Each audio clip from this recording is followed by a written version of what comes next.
মুখ্যমন্ত্ৰী মহোদয় এবাৰ মন কৰিব যি সময়ত অসম চৰকাৰে সত্ৰীয়া সংস্কৃতি উদ্ধাৰৰ লগতে সত্ৰসমূহৰ যি বেদখল উচ্ছেদ কৰাৰ কাৰণে যি ব্যৱস্থা লৈছে আৰু সেই সময়তে এখন সত্ৰৰ আচলতে পয়ালগা অৱস্থাই সকলোকে আচলতে চিন্তিত কৰি তুলিছে প্ৰতিজন অসমীয়াকে চিন্তিত কৰি তুলিছে হয় সত্ৰৰ মাটি বেদখল মুক্ত কৰাৰ অংগীকাৰবদ্ধ মুখ্যমন্ত্ৰী এয়া উত্তৰ গুৱাহাটীৰ সমীপৰ কুৰুৱাৰ দিহিং সত্ৰ সৰুজনা বিধানসভা সমষ্টি চিপাঝাৰ সত্ৰীয়া সংস্কৃতিৰ বিকাশ সত্ৰ সংৰক্ষণৰ যুঁজখন চলি থকাৰ সময়তে অসমৰ এইখন সত্ৰৰ সত্ৰাধিকাৰ পৰিয়ালৰ দুখ লগা দৃশ্য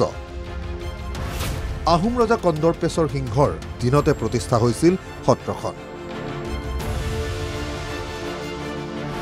প্ৰায় 18 বিঘা আছিল সত্ৰৰ ভূমি এতিয়া আছে বাকী 2 বিঘামান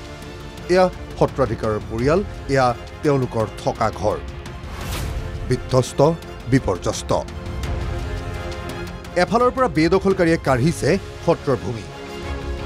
আপুৰুগীয়া সম্পদ চুৰিৰো তুলিছে অভিযোগ ইয়াৰ সত্ৰৰ বিশেষকৈ বিগ্ৰহ 3-4 গৰাকী বিগ্ৰহ আছিল আমাৰ বিষ্ণু মূৰ্তি আছিলে কৃষ্ণ মূৰ্তি আছিলে লাৰুৱা গোপাল আছিলে এনেকৈ মূৰ্তিসমূহ ইয়াৰ পৰা অপহৰণ হৈছে মানে অন্তৰ্ধান হৈছে বুলি আমি ক'ব লাগিব চিপাঝাৰ পুলিচ থানাত জনোৱা হৈছিলে তেওঁলোকে ইনকুৱাৰী কৰিছিলে আৰু তেওঁলোকে ইনকুৱাৰী কৰি যি ৰিপৰ্ট পাম মোক দেখাম বুলি কৈছিল বৰ্তমানলৈ ইনকুৱাৰী কিমান দূৰ আগবাঢ়িছে সেই বিষয়ে মই অৱগত নহয় কিন্তু কোনো খবৰ আমি পোৱা নাই হাবিয়ে জংঘলে আৱৰিছে সত্ৰৰ চৌপাশ অসম দৰ্শন আঁচনিৰ অধীনত লাভ কৰিছে এটি ৰভাঘৰ কিন্তু সত্ৰৰ অৱস্থা তথৈবচ সত্ৰাধিকাৰ শান্ত শোভন চন্দ্ৰ গোস্বামীৰ নাতি শ্যামন্ত শোভন চন্দ্ৰ গোস্বামী এতিয়া ৰখীয়া হৈ আছে সত্ৰখনৰ ভাগি ছিগি আবুৰ নোহোৱা এটি পজাত সত্ৰাধিকাৰ পৰিয়ালে দুখ দিনতাৰে পাৰ কৰিছে দিন সত্ৰাধিকাৰৰ পৰিণতি মামণি গোস্বামী শেৱালী গোস্বামী আৰু শ্যামন্ত শোভন গোস্বামী তিনিও অবিবাহিত উপাৰ্জনৰ পথ নথকাত এতিয়া চকুৰে ধুঁৱলি কুঁৱলী অৱস্থা আমাৰ বৰ্তমান সত্ৰৰ অস্থাৱৰ সম্পত্তি দেউতাৰ নাবালক কালত সকলো অপহৰণ হৈ গৈছে আৰু বৰ্তমান অস্থাৱৰ সম্পত্তিৰ পিছত স্থাৱৰ সম্পত্তি যি আছিল সকলো ভূমি দখল হৈছে দখলমুক্ত কৰাৰ কোনো আমি ব্যৱস্থা কৰিব পৰা নাই সত্ৰৰ কিংবদন্তি অৱস্থাত আছে আমাৰ সত্ৰৰ অধিকাৰৰ ল'ৰা ছোৱালী কোনো উপাৰ্জন নাই গতিকে আমি বিনা উপাৰ্জনৰ কাৰণে অতি দুৰ্ভিক্ষ জীৱন যাপন কৰি জীয়াই থাকিব লগা হৈছে বিশেষভাৱে কোনো MLA অহা নাই আমাৰ ওচৰলৈ এতিয়ালৈকে খা খবৰ ল'বলৈ